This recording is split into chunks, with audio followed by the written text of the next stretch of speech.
time I know it's working. Uh, Uh,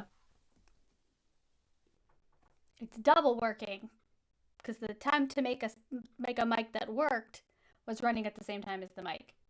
Anyway, here we are. Let's start from beginning.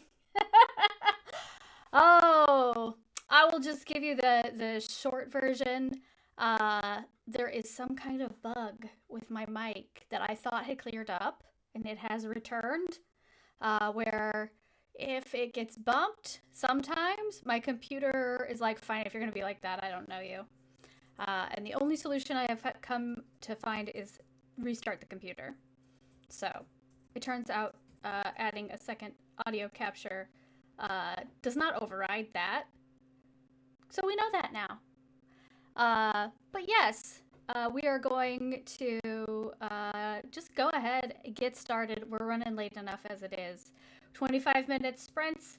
Stuff on the breaks. First one is what are you working on? Second one is get up and move. Third one is hand stretches. And our fourth break is our long break. So think of something we can all talk about.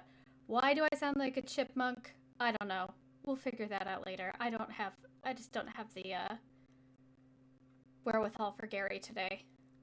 So I'm going to go ahead and start it and we'll figure this out. All right? 3, 2, 1. Let's go.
Sorry to interrupt. Quick check. Do I still sound like a chipmunk?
Ooh, 20-second warning.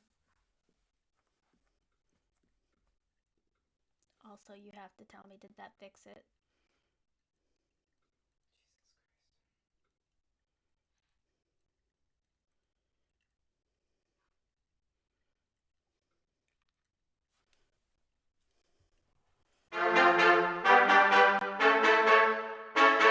Okay, it's time for a break. Uh, Good news. I think I fixed it. I think my attempt to add a different audio capture made everything get a little confused. So I think I have successfully made it forget the audio capture I added. Hopefully. Um, does not sound normal.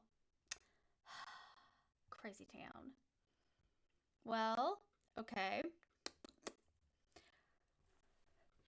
Possible other solution.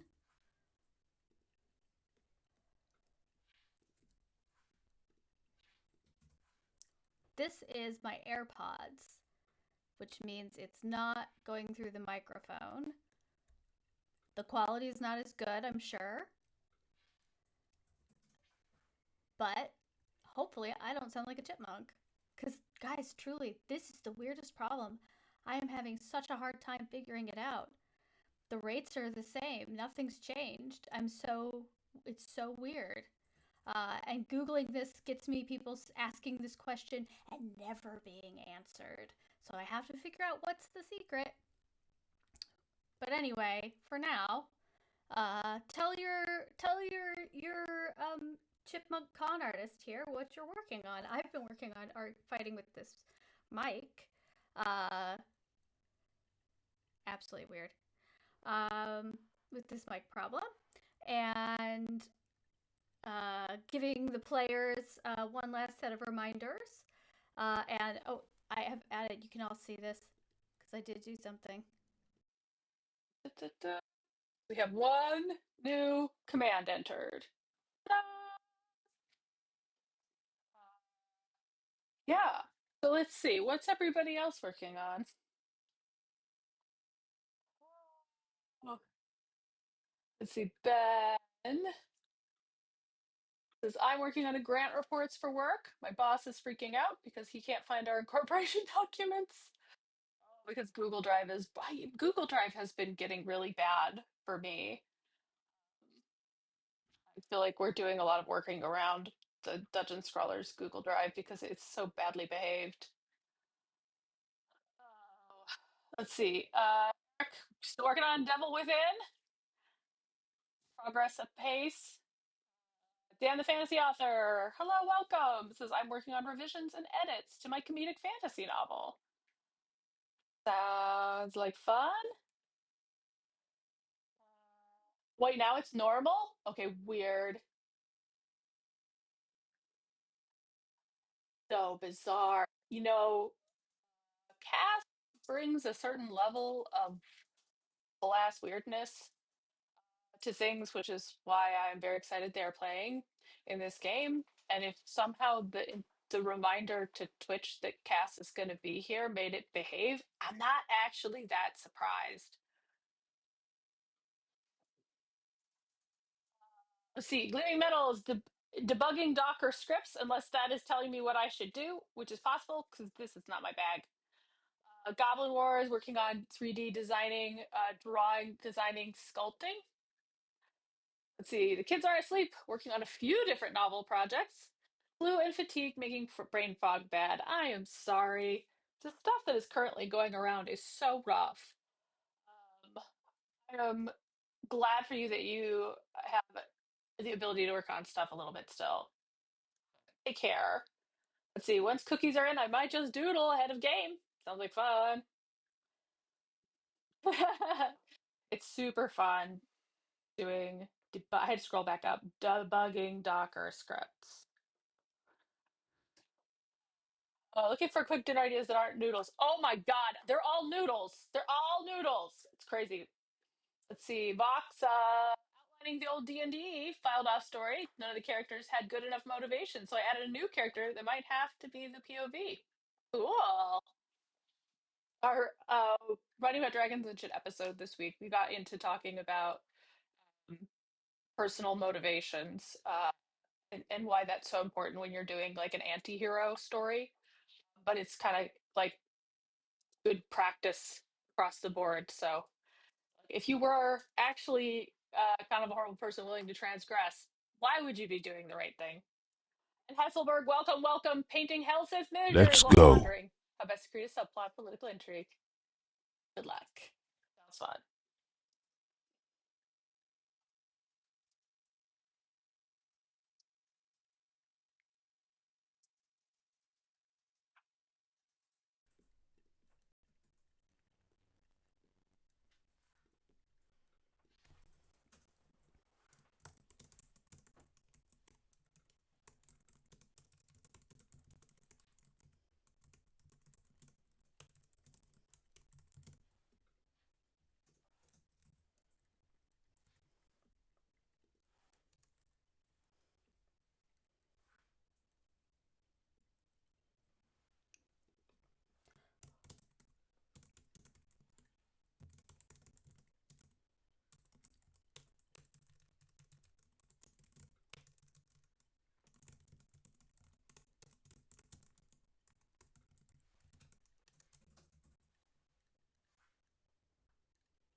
45-second warning.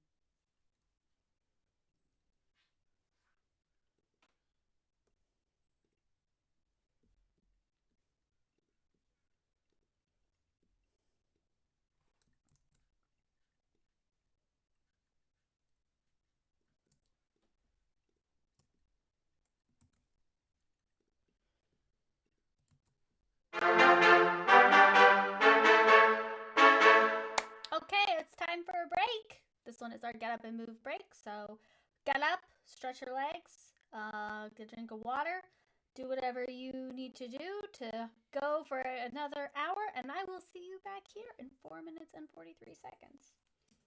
I'm going to cheat slightly and finish what I'm doing.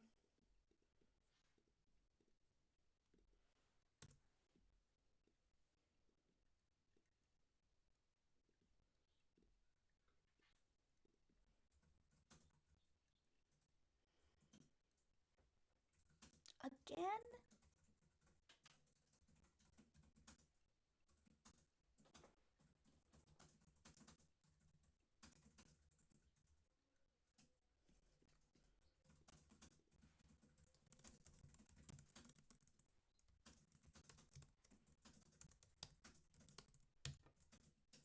Did that fix it somehow?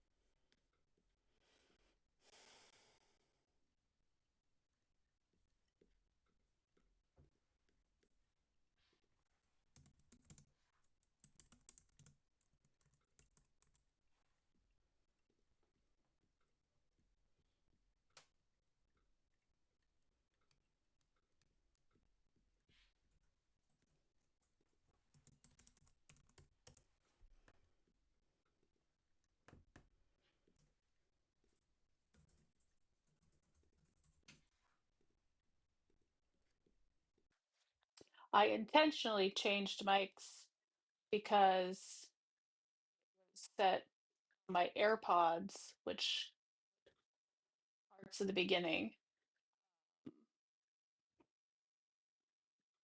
Yeah, this is weird that the Yeti is misbehaving, but this is on the AirPods. It's going to do a weird thing. I don't know how to make it stop doing that.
Let's go.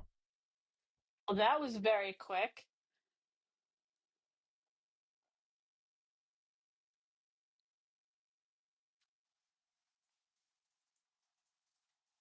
I end up getting nothing done just doing this stupid audio shit.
Oh, 30-second warning.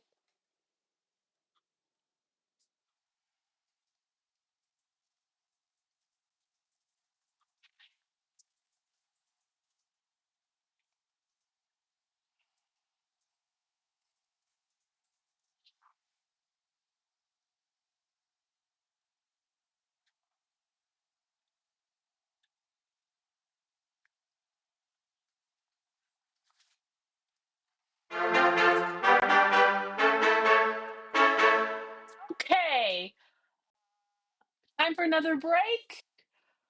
Time for me to do one quick wrestle with this audio thing. As I see, this is currently set to monitor and output. But I don't need to hear myself in a slight delay. Um, yeah, this is the audio for the rest of it. It is imperfect, but at least it's not weird. Hopefully this will all be fixed by 5 because that is the one thing I am a little bit stressed about. But for now, time for some hand stretches. Remember, don't hurt yourself. We're just looking for a nice gentle stretch. First things first, hands out front, up and down for palm strike. Nice and flat for knife hands. Curl your fingers for flat fist.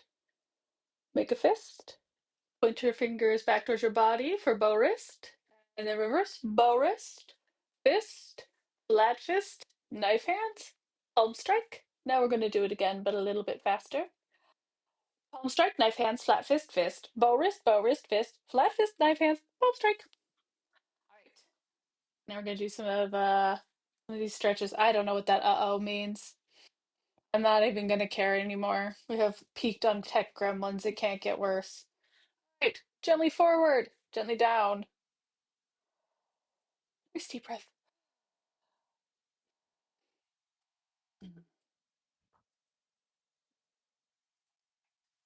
Number two, rotate it.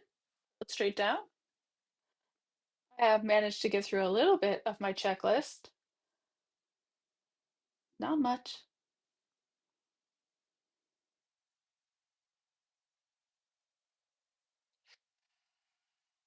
Well, good news before 5. I can restart the computer as many times as I need to. Number 3, point it down, pull it in. It's a little squeeze.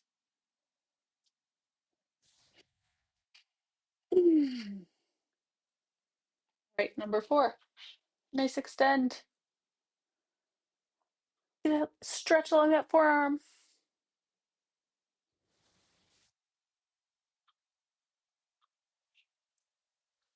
And then number 5, we're going to go in a circle. 1, 2, 3, 4, 5. Give it a little shake. And do the other side. So, one thing that has cropped up, I am going to need to out early, I believe, like 3:45, because it turns out I gotta go grab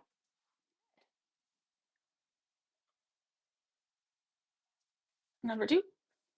That is still 15 minutes of chit chat, unless this is too unpleasant to listen to. I don't actually know where we've landed. Okay, fine. In the scheme of things, this is very minor. All right, number 3, thumb down. Pull it in towards your chest. Little shoulder blade squeeze.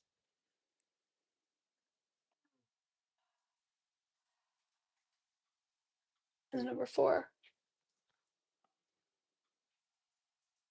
All right, then you do not get to not listen. I mean, you get to not listen to me all you want. You can just turn it off. But that's not a reason for me to bail. All right. And then number 5. 1, 2, 3, 4. Shoulder rub, not shoulder rub, shoulder roll. I wish shoulder rub. All right, we got one more. I got so many things on here. Actually, you know what? I can check that one off. I did do that. In the midst of all of this, I also got past pages back on the project Can't tell anybody about specifics yet. It's due on Friday. Busy, busy.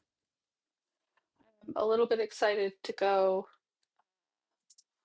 I'm going on a writing retreat next week. I'm excited that space focus on this. No surprise, hopefully. Let's go.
was going to do that, but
oh wow, 37 seconds.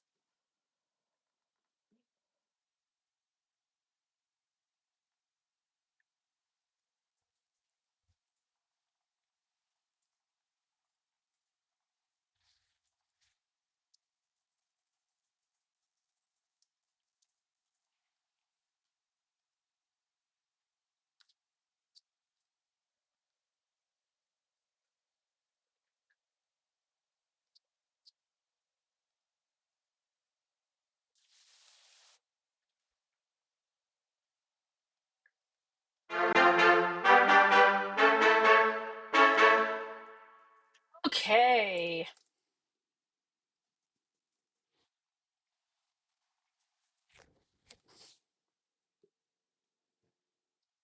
Turns out I do not have to run off early. And so, yeah. We don't, did we get an idea for a topic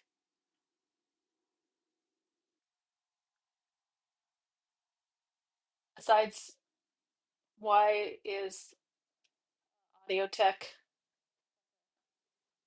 the difficulty. Welcome, Odysseus. Am I saying it right? Mm, yeah. I just figured out a way because we are playing this Invisible Sun game online. Uh, Obviously, that makes doing it as an actual play a lot easier. And the lack of physical decks for some of these cards, a little tricky. So I found a thing that will let me pick camera for them, which is a cool. I like this feature. They are magic items. They are one use. You can physically only hold three of them, and so you are very much encouraged to use them. You cannot hoard your magic items or sit on them. It doesn't work. So, okay, I did see. Yeah, Gen Con. Okay, so I am planning on going to Gen Con this year. I am waiting to hear if I am gonna be able to get a room because I literally got 20 minutes before they stop running the system. And so guess what? No room. B-Dave is planning to be there. We actually pitched a live show for writing about dragons and shit to the Writers Symposium. We will see if they like that idea. But Trevor has agreed that if they say yes, we can get him to come. So everybody, cross your fingers. And if you know somebody involved in the choosing of panels and stuff, tell them you would like to see a writing about dragons and shit live show. I think it would be fun. Uh, and we have the Patreon going. We make sure that some of that money is set aside for things to improve the podcast. I just feel like getting Trevor to go to Gen Con might improve the podcast, to be honest. So that will be with your support. Um, but yeah, let's see.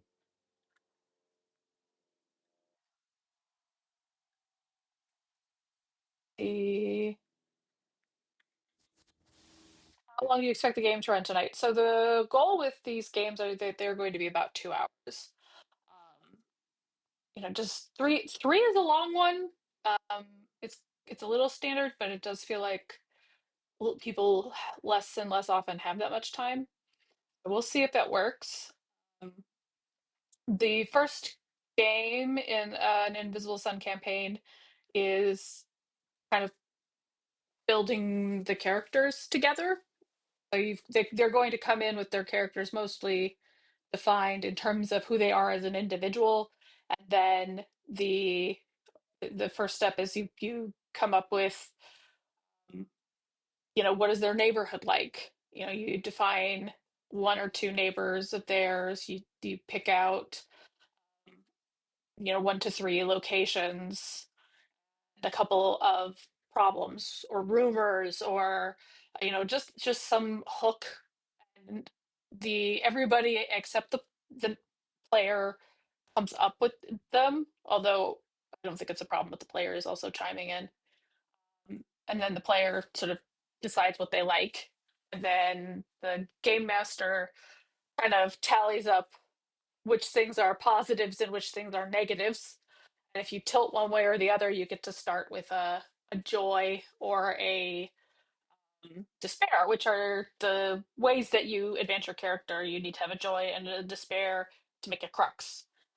Um, and that lets you advance in either your forte or your order. Your forte being um, your sentence clause. Like for example, Trevor's character is a weaver. That's the class. They take aggregates, so concepts, and then they can work them together to create spells. His forte is caught fire's eye, so she will have some firepower.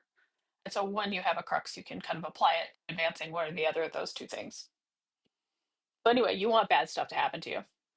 So this is going to be, it is going to take, hopefully, I'm hoping it will take less than 2 hours. I feel like it might take a lot less than 2 hours. I also recognize I am bad at estimating how long things take, so we might run over. We'll see. Let's see. How do you do good humor in tense moments that doesn't take away from the weight of the moment? Um, with like if you want someone to say something that helps break the tension a little bit and doesn't feel out of place, but lets you still get back into the tense moment without making it feel less important. Um, that is the thing. Like it. So when people talk about comic relief, right? It's a relief from the tension build. And so you don't drop those jokes when the purpose is the tension needs to increase. So it's seldom a thing you do in the middle of a tense moment. Um, there are times where it ends up working. Those almost always come down to the character you've built. But I think this is one of those things that I generally advise don't do it because it's an advanced move. Which truly, if the voice in your gut says you're not the boss of me, great. That's the most important thing. Um, but I see a lot of times people drop humor because it's fun to be funny. Um, and when you put it in the wrong place, it gets quippy. And I don't believe in the danger anymore. That's the trick. And I think that what you're asking sounds like you completely understand that part of it. Um, that the risk is there that you're just going to kind of undercut all your work. Um, so like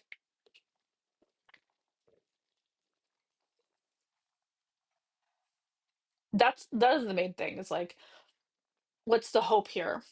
Like, is the joke because you do need to take the tension down a notch? You know, you do need to show your protagonist taking a beat to kind of reset themselves and go, okay, I got this. Um, and I think that in those cases, you are best served to find a joke that still contains tension within it. That's sort of like nervous humor. Um, a little bit like gallows humor can work here. Um, it's I don't honestly I cannot think of sort of the examples in the Two Towers, but I think that Sam is not trying to be funny, which is the other piece. Um, I think there's like two kinds of humor. There's the kind of humor where we are being told jokes, like we are kind of being given humor overtly, especially if you've got a character who knows they're funny. You know what I mean. And then you have humor that comes out of the sort of the interaction and the way that the story gets told. Um, that it's not about that the character is not trying to be funny in the moment, but we observe it as being funny because of what we already know. Um, the like, I'm trying to think of a good example.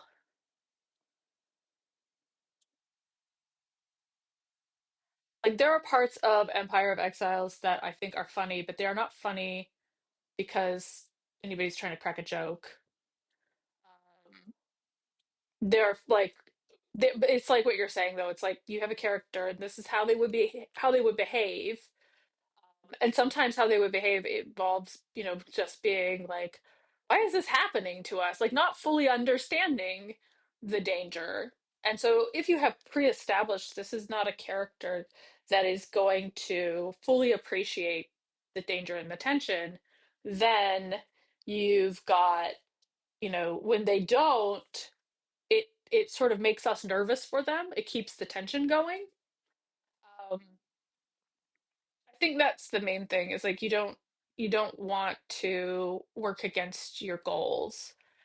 And truly, I just keep thinking back to stories I've read where, you know, like there are characters that do this, right? Spider-Man gets quippy. I think there's like Marvel movies in general like tend toward this. And so it's a thing people like, but it also is really hard to do without sucking all of the danger, all the tension out of the moment. It is great when you can find, like, I feel like there's this, like when you find that peak, when the tension has like gotten as big as it's going to get, and then you pop it, there's there's both a recognition of how tense it was at that moment, and the joke is so much funnier. And usually finding that peak is the trick.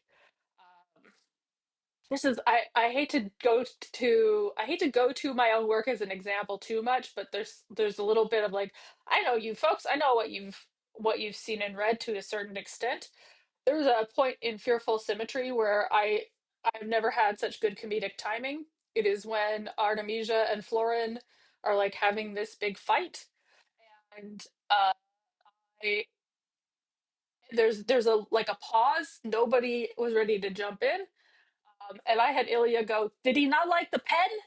Like perhaps this is actually a fight about this gift he had made for her to give to him, that's what this has all been about. Like I have missed all of the key tension."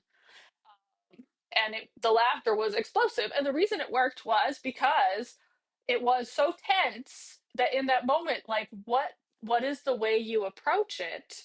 Like it's hard to kind of come in to that cloud of tension, but that like that sort of comic relief, it punctures it, you can kind of reset. So it's like if you haven't hit the peak yet, you don't want to be falling into a place of tension relief because you're really aiming for bringing people up to the brink before you let them come down. Um, and so it's like if you feel like the tension has been going on too long, then that might be the point, or maybe a little earlier than that, to sort of give them that swing back to a place where they're not braced. Um, I would say too, like if something, if I feel like the point where the tension is too long, I usually feel like in my own work when that feeling comes to me, something else has to change. Like if it's drawn out and there has been no shift, it becomes really like it makes me feel agitated, right? We have a problem, we have been aware of the problem, we have been like moving toward a solution, but we can't get to the solution, but we keep moving toward the solution, but we can't get to the solution. There is a point where it feels claustrophobic, you feel trapped. And so it's also possible that it's, you need less of the comic relief and more of the relief of like shifting positions. This is not working. We should try this. I don't know what you're working on, so that makes a difference, right? Um, the I think the other thing is that there's a position here. Like this is one thing I like about writing with an ensemble with like many characters and many points of view is like when the tension is kind of increased, or when we can't get to the problem solving part, we can release some of that tension by focusing on character relationships, um, which is, like having people be gentle with each other in a time where nothing is being gentle with them will give you that same kind of shift, that same kind of like space to take a breath, um, you know to just yeah, to change it up. I think that's the biggest thing is like if you hold anything too long, it gets to be interminable. It gets to be too much. You go everything's fine for too long, it gets boring. If you go everything's the worst for too long, it becomes, yeah, it makes you agitated. It makes you feel, stuck. And I don't need that in my fictional experience, right? But if you keep things moving, it it will. even if it's moving but increasing, you can often get it to go for longer. Um, yeah. Uh,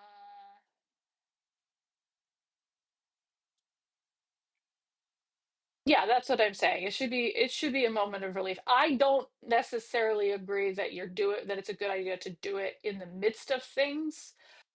Um, or rather, I think err on the side of caution with that because I feel like when you have someone like this example stuff is like, someone's throwing giant rocks. I just finished reading The Princess Bride with Idris. Throwing giant rocks, almost hits their head. You say like they make a quip, and then we go into the fight. I am not taking that seriously because you, the character, are not taking it that. Which might be the point if you're going for something that's a little humorous, which The Princess Bride is absolutely humorous. um, that is perfectly fine. If it is supposed to be, I am supposed to fear for the safety of the character. Uh, and as soon as you drop a quip, I'm like, no, I'm worried about him. I want to be. I know that generally, I expect a main character to make it through to the end. It doesn't always happen, but it's the general expectation. But I want to trick myself into believing it. They might not. Is kind of where I sit with that, unless we are going for. This is an interesting thing. I don't know how many of you have read the book, The Princess Bride, in addition to having seen the movie. Um, it I've read it a couple times, and reading it again this time, I was sort of struck by are definitely points where I'm like, this is much better in the movie. Knowing it's kind of condensed down. It's made it, you know, snappier. Um, but I have to admit, I really love the Zoo of Death over the Pit of Despair. I genuinely enjoy the Zoo of Death scenes, which, like, if you haven't read it, in the movie, Wesley is put in the Pit of Despair. And the only place you see there is the room that he's being held in with the machine. In the books, Humperdinck has a zoo of death because it's full of animals that he fights and kills because he's that kind of guy. There's a lot made of him being a big hunter. And so when Inigo and Fezzik find the albino and accidentally kill him, they go through the wrong entrance. There's a secret entrance, which is in the movie. What they find is what the secret entrance in the book is described as, but they go through the main entrance where it's like a trap, basically. You have to walk through the whole thing, and every stairwell they get to, there is some new danger survive. And the last one is a great example, actually, of tension release. At the risk of spoiling a book that's like 50 years old now, the first one they go down is like a boa constrictor. They go through the strong animals first. The boa, and it's a made up snake. Everything is very very made up and silly in this, but it gets its coils around them, and Fezzik freaks out, and then Inigo, as he's like choking, is like, "Oh, I had such rhymes for you." And Fezzik is like, "Oh my god, I don't want to miss out." He's like, "What rhymes? What rhymes?" And he manages to like pull the snake off of them, demanding to know. And he goes like, "Oh, I lied about that." So Fezzik is pissed at him. And they go. Actually, I'm remembering which one's which. They fast animals is like these bats that are the king bat. Again, ridiculous. They're like they're silent and they're poisonous and they will eat your heart out or something. It's all very like over the top, and it's pitch black.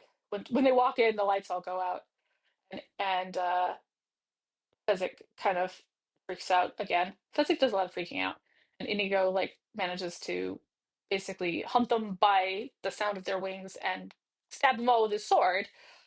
After which Fezzik is like, "I'm sorry, I shouldn't have been mad at you," but I think Inigo is so pissed at him. They get to the last one, and you are told it seems perfectly fine. Like it's like, oh, there's nothing here.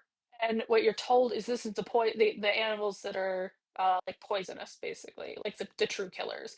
And there is this spider, this tiny green spider that lives on the door handle. Like one bite, you'll be dead in like 2 seconds.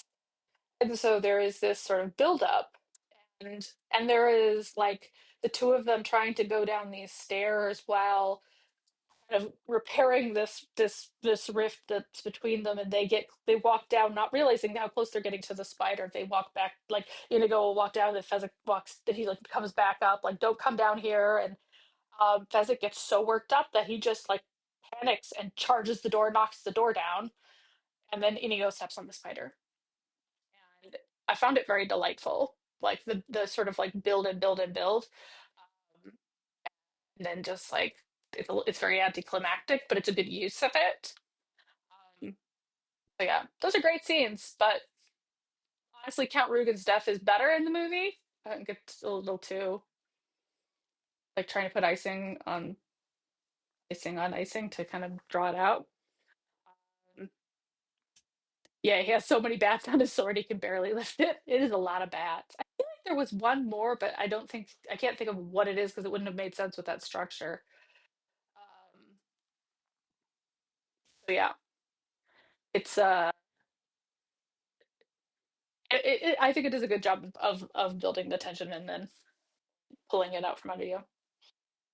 But yeah, it's 3 till 4, so I'm gonna say this is good. You've made it this far. You made your concentration check. Good job. Thank you for putting up with all the tech gremlins.